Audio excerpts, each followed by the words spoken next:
So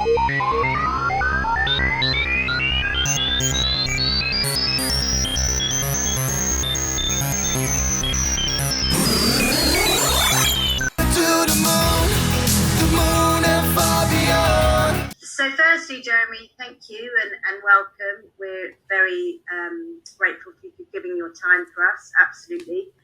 You have taken on the noble task of covering Ripple's court case against the SEC. Could you give us a little bit of an update and a reason for why you've decided to follow the case so closely? Sure. So, well, first off, thanks for having me on. I have the dog here in your honor in the bottom corner, as you can see. And just to plug away, I've got the XRdoge keychain on my keys. So that's going to stay for at least a couple days, okay? That's a good amount of time for crypto. That's not bad. Yes. XRdoge. Here we go.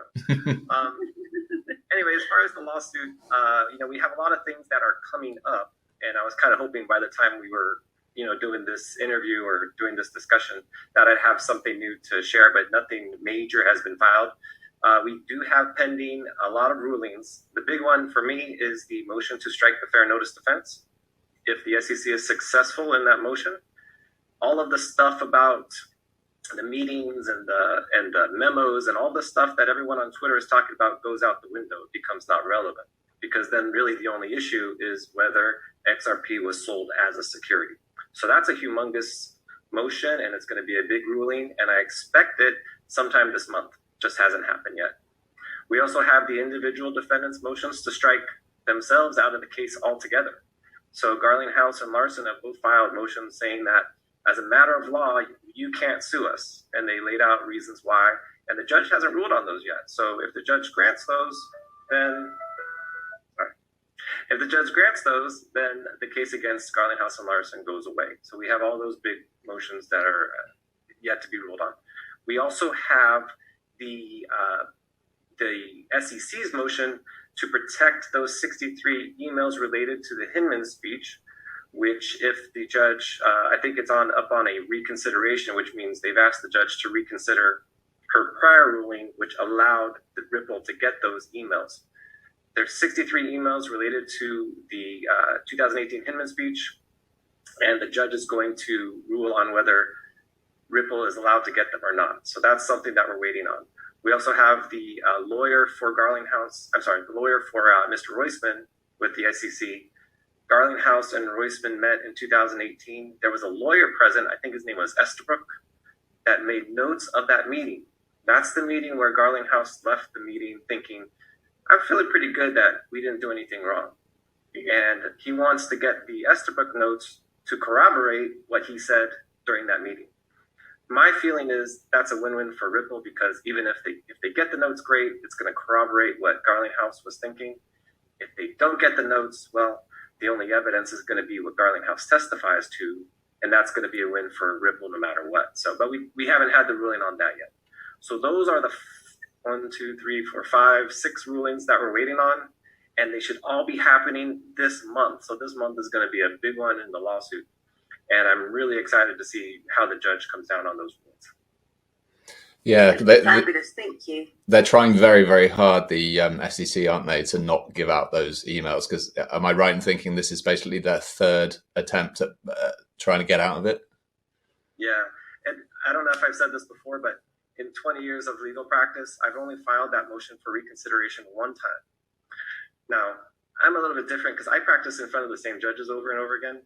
And what you're basically saying is, Judge, I went in front of you, I argued it, I told you everything about it, you got it wrong, and I'm going to give you a chance to fix your problem that you screwed up on. So it's a pretty kind of gutsy motion. Yeah. Wow. It's almost like you argue with your wife and you lose, and you come back to her the next day and say, hey, honey, maybe you should reconsider. Me flirting with the waitress wasn't that big a deal. You were wrong last night. You should reconsider what you did.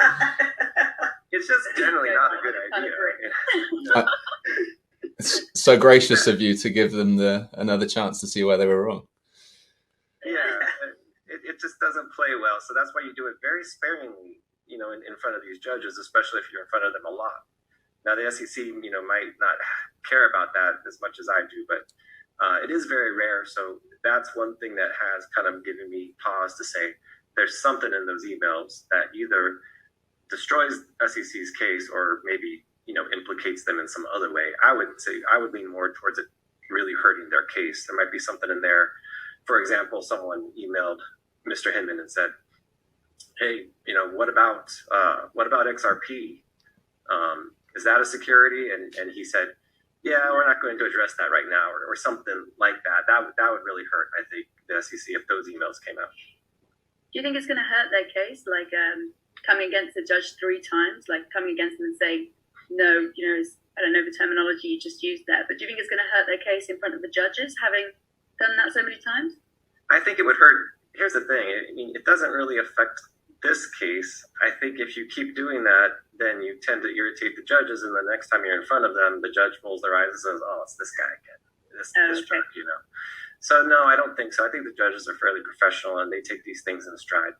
As a lawyer, you get very thick skin, and as a judge, I'm sure you get very thick skin too, because everything I say in court, the other side says I'm stupid and I'm wrong.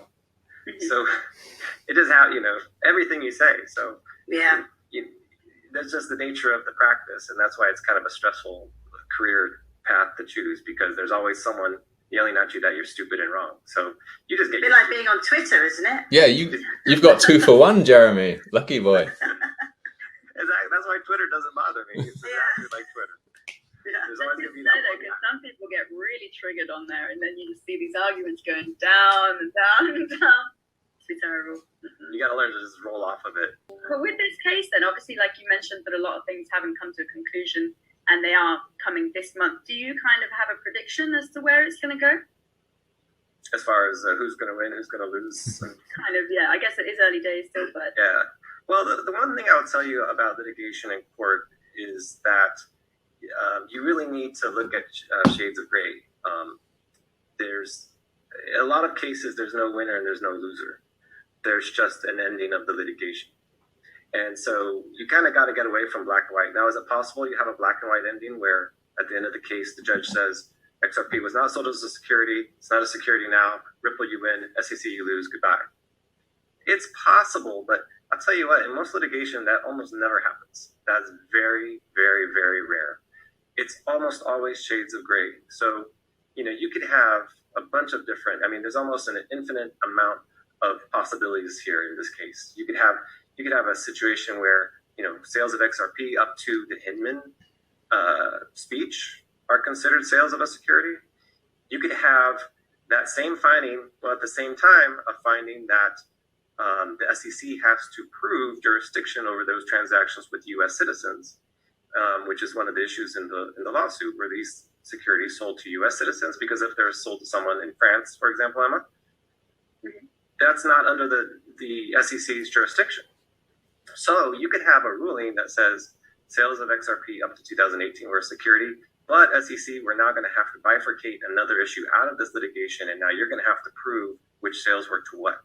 And so you could have all just different possibilities.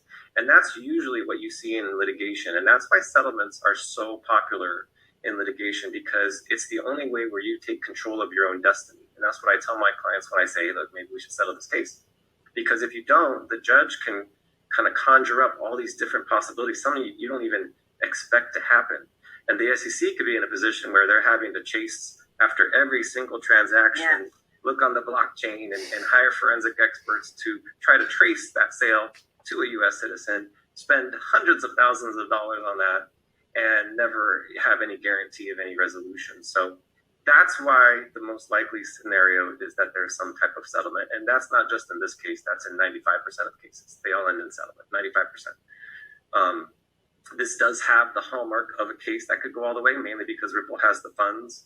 And right now the SEC doesn't have any impetus to settle. The one thing I would tell you is that Ripple has an impetus to settle. They want to get this thing over with so they can do their IPO, build their business. Private companies are always that way. What's the SEC's impetus to settle? Right now they don't have any. They're sitting pretty, all they have to do is just wait and chill, and there's really no downside. Now, the next impetus to settle that I see would be a loss on the notice of strike, the fair notice defense.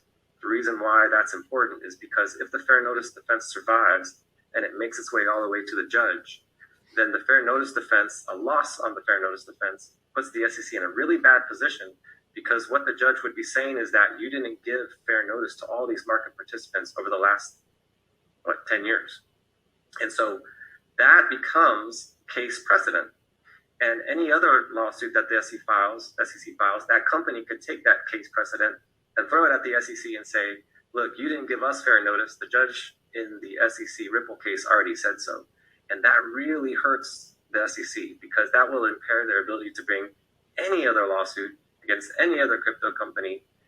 I mean, with an ICO, yeah, you would have some different facts because Ripple didn't have an ICO. And if there was a company that had an ICO, maybe they could say that doesn't apply because we said in the Hinman speech that the ICO is problematic. But it really hurts them if they lose on the fair notice defense. So I think you're not going to see any kind of settlement until you get that ruling on the fair notice defense, that motion to strike. If it survives, well, now we have something that the SEC can lose, and now they have an impetus to settle. There has to be some kind of motivation behind a settlement, because if a party like the SEC doesn't have any motivation, they just won't do it. They'll just keep going. Yeah.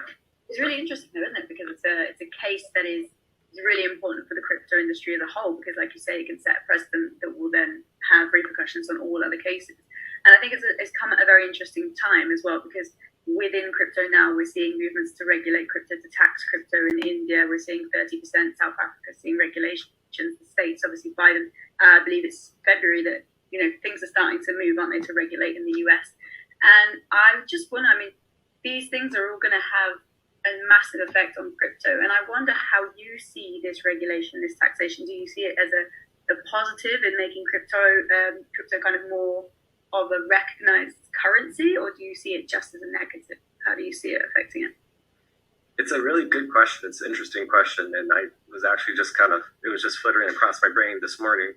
And it's interesting because you don't want regulation of crypto. The thing that makes crypto exciting, and the 10, what do they call it? 10 times when something goes up 10 times? I don't know. Oh, 10x? 10x, thank you. 10x. The thing that makes all those things exciting is the relatively unregulated nature of crypto, right? But at the same time, it just can't last, because you have to have a regulation of assets like this in order for it to survive. You just can't have something left unregulated, especially in the US nowadays, and it just won't survive because the governments will want to control it, they'll want to tax it, and if you don't have regulation, then what's going to happen is it's going to become used for everything that it shouldn't be used for, and then the government's going to find a reason they can jump on it, right? So you need regulation. I think the key is you need well thought out and different regulation. I don't think you can apply the securities laws as they're written to cryptocurrencies. It's just not going to work, because the cryptocurrency world is just too different from the regular, I have a company and I'm selling you shares of my company world. The current laws don't fit into that mold as much as they're trying to squeeze that round circle into the square peg, right? Did I say that right? Yeah. Makes sense. It's been a while, since my kids were young, so I forget how that works. But that's what they're trying to do, and it's not going to work. How did you kind of come to the XRP world? How did you end up? I know you don't represent this case, but you know what I mean, like on Twitter and everything. Yeah, we had Legal Briefs, the YouTube channel, and we were mainly doing it for SEO for our website, because someone had told us, do a YouTube channel, talk about legal issues. Google likes it; it'll increase your website. So we were doing it for a long time, and we would get like 500 views on the video. We did something on bankruptcy, something on immigration, just general stuff, and it was kind of going okay, and we were just having fun with it. And then I saw I was involved in crypto in 2019, late 2019 is when I started, and then I just was getting more and more interested, especially with the pandemic. I had a little more time to read some books. I was reading some books on it. I saw the lawsuit come down, and I went online and I saw that, it was just kind of gloom and doom online. This was like, late December, the world's, sky's falling, XRP is going to die. It's going to go to zero. We're all in hell. So I looked at the lawsuit and I was like, it's just not the case. I mean, the SEC has a tough road to hoe here, and as far as proving all this stuff. They say that a good prosecutor can indict a ham sandwich because all you have to do is allege things. So you can, I could, say, Alex, isn't it true that, on the night of, March 6th, you went with your spouse to the grocery store and did thereby conspire to shop for the cheapest fares possible. You can make anything sound horrible. I mean, all you're doing is saying that the guy's going shopping with his wife. If you phrase it the right way, you can make anything sound like you're committing a federal crime. And that's what these lawsuits are, and that's what the SEC lawsuit was. It's just a bunch of allegations. Now, it's the proving the allegations that's the hard part. So when I looked at the lawsuit, I was like, look, they make it sound all horrible, but if you read between the lines, all this is some company doing their business, right? And the SEC is going to have to prove each and every one of these points. So I saw that. I was interested in crypto. I had done a crypto video about something else before. So I was like, I'm going to do a video about the lawsuit. So I did one, and I said basically that. I said, these are a bunch of allegations. It's not a done deal. This is still a hard case for the SEC to win. And, my normal videos get 500, 600 views. It had 10,000 views, like, within a couple hours. I was like, oh, okay. there's People want to know. I remember the comfort of coming across that video soon after the, obviously the price had tanked. And, it was what a lot of people, first of all, needed, but it happened to obviously have substance behind it. It wasn't just some soothsaying, but even that would have been probably enough for people in the short term. But, obviously, as there were so many very good points that yourselves were noticing in the case, then obviously it's taken on a life of its own, hasn't it? And there's been so much for you to kind of get your teeth into, and then do it in your classic legal briefs style, and getting all the kind of cool, unexpected. Alex's proudest moment on Twitter. Doing the legal brief. Alex, your joke. Oh yeah, that's right. You probably don't remember, Jeremy. It was something, you made a video that was a bit longer, and you said it should be called Legal Longs, and I commented that as long as you keep your legal long inside your legal briefs, we'll be all right. No, oh, that was you. I do remember that. I do remember that. He tells the story often, Jeremy. We've all heard it. I think I do a good job with it because I'm really not that bright. I really don't think I'm that bright, at least. So I literally have to dumb everything down, even if just for myself. So I just think that way in everything I do. So I like to say, look, in this lawsuit, there's three issues. There's whether XRP is a security, there's the fair notice defense, and there's the jurisdiction. Can they prove SEC sold it to U.S. citizens? I can boil everything down to that really simple for me, because in order for me to remember it and think about it, I have to boil it down to that level for myself. So I think just because I'm not like the person that thinks I'm like multiple levels, and I'm not like the big chess strategist. I just kind of make it simple for myself. And then when I do the videos, I keep it simple for everyone else as well. It's really good, actually, because sometimes, it's like you say, you read those papers and it's all legal jargon, and it's all really quite, it's quite dense for us, for people who aren't lawyers. We read it and we're just like, oh my God, get away. So it's really nice to have somebody be able to put it in layman's terms in a way that we can actually understand it, and like Alex says, actually make you feel a lot more peaceful about it and a lot more relaxed. And you probably did a lot for the value of the coin as well. You put people's minds at ease, and they're going to be more interested in buying the coin and holding the coin. So. That being said, I'm a little worried now that the pendulum has swung a little too far to this side, and this has started to kind of bug me the last couple of weeks, because at the end of the day, we're just having the judge, one person, make this determination. So I see on Twitter, Vicky, you see these people on Twitter like, we're going to win, it's 100%, it's a slam dunk. Yeah. SEC boom. Yeah, boom. There's no guarantees in litigation. There really isn't. So we can't be too, we can't let the pendulum swing a little bit too much that way. The problem is if you try to swing it back towards the middle, then people get mad at you. So you have to. Absolutely. I don't know if you've ever thought about if you were to release your own crypto coin. Everyone, I'm sure, has had a think. What would I call it? What if I was to release a coin? What would I go for? So I don't know if you've ever had a thought about what name you would go with. The Jeremy Doge? Is that? I don't know. So I definitely would want to be a dog or an animal of some sort. So here's what it would be. Okay, I got it. Actually, I got it. So my wife thinks I look like Jiminy Cricket. Okay.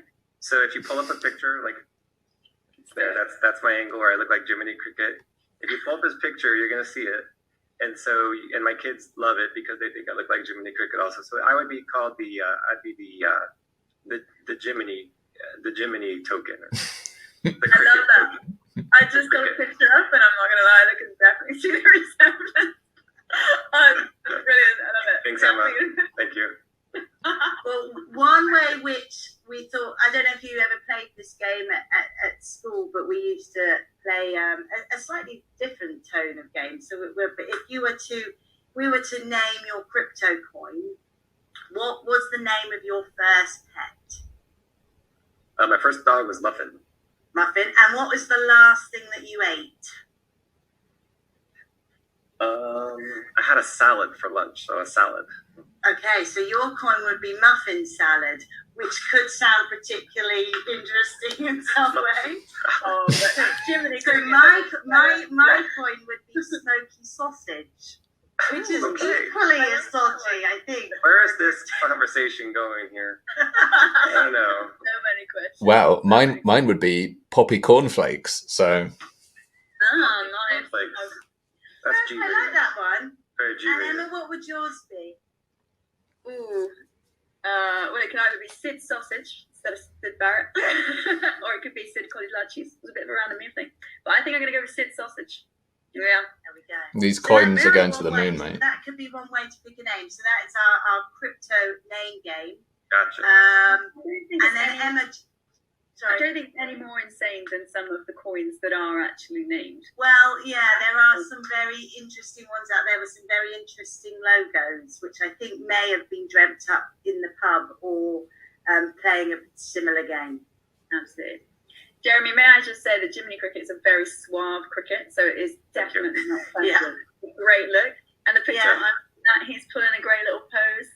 And Yeah. I think it's a good look. Well, look, Emma, everywhere I go, I'm with 3 women, my wife and my 2 girls. So they just love, I think the only joy they get in life is teasing me. So I just let it happen. It's got to happen. Well, careful because they might be introduced to, my sister is a lot younger than me and she has discovered filters a long time ago. But she found this one that basically will superimpose your face on like a Disney character. So for example, she superimposed my father's face onto Belle from Beauty and the Beast. Ah, yes, we did that with my grandma. Oh my god. But he looks amazing because he's got a bit of a beard and a handlebar thing going on. And she just sent it to everybody. So I think you should introduce your daughters to that girl. Well, they did the app where they take a picture of you and it tells you what Disney character you look like, and I came up Quasimodo. Oh no! True story. You got well, Quasimodo, Jiminy Cricket, 2 very different approaches. Yes. Alex, I've never been interviewed like this before, Alex. What are you brought me into? I'm sorry. Yeah, exactly. My apologies. That's our appeal. Off the wall. Now we're a little bit competitive, Jeremy. So we're hoping you might be able to help us. Because obviously XRdoge is a meme coin and meme coins come with memes. And we've each chosen our favourite meme of the week. It was difficult. Yeah, it was a difficult challenge. I was trying to choose one that wasn't rude. So we're hoping that you may be able to pick which one you think is the best meme of the week. Okay. No pressure. I love it. So meme number 1. Go for it. So this is my meme that I have chosen. The Doge Boys World Tour, and it is our belief at XRdoge that we are the missing link in those, and that we belong very much up there. So this could be the posters Though to be fair, I would change the year, but I didn't make the memes. So that's us. So that's number one. Up there with the best. Choice number one. Got it. Scrolling off the messages. Well done. No!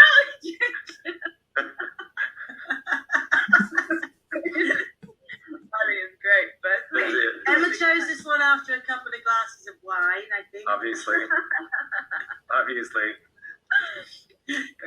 All right. God, poor kid. Well, he's hodling. He's loving life. And I think we can all relate to this unhealthy habit. Yeah, I think this is my husband. Every so often I wake up in the night and I'm, what are you doing? Checking that whatever. Yeah. There's another one that uses. See that picture on top? There's a meme that it's like the same picture, and then there's like a thought bubble from her. Like, is he thinking of other women? And there's a thought I bubble like from that him. one. What's the price of XRP doing today, or something? Yeah. I think there's a Bitcoin version. Yeah, no, there's a good one. I like that one. So there we go. Those are our memes of the week. Yes. Well, I have to say that second one. It's got to be the winner. I do it. See, I actually didn't go with that when I changed my mind because I thought these guys, they were like, no, it's not the funny one, so I changed it. But I'm glad that you chose that one, Mark. That's what memes are for. Memes are that, people, they get their bad press, but it is a bit of fun in a dark world sometimes. 100%. And it's needed. It's really needed. So actually, Hogan was a term I only learned because of that meme. So they're also educational. I didn't know that term before. It's amazing. Oh, there you go. You're surrounded by teachers and you're learning. So Vicky, you have a little bit of good news for Jeremy. Yeah, we have a thank you, which is going to come from all the way from Jersey to you. So Alex noticed something a couple of months ago, didn't you, Alex?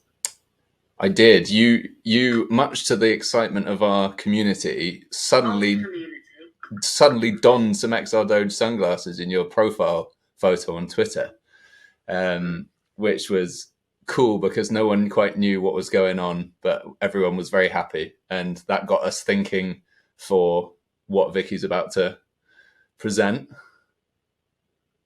So we have for you, which are going to come all the way from my little island. So it's tricky to see, but they are the official XRdoge one. So they have XRdoge. Look at that.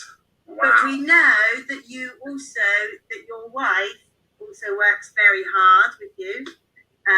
So we also have a pair for her. So we have a ladies version. So we have the his and hers.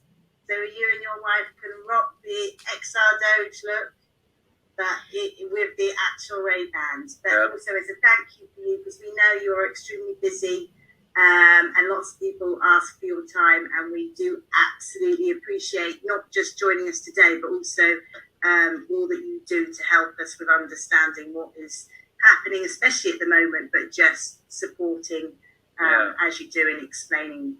Very much appreciated by our community. So thank you so much, guys.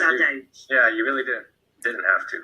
But it just so happens that my sunglasses are kind of getting wearing out and like the paint's rubbing off and everything. So perfect timing. There we go. And somehow you haven't let the Twitter world turn you into a jaded person, because you're so approachable on there and so friendly to people, and it's quite rare in a lot of people. So I think, it does get noticed, man. So kudos to you. Thanks. Yeah, well, thanks for having me on. This was a lot of fun. Going to the moon and far beyond. Flying on our own exchange. I know that we're here to stay. Going to the moon.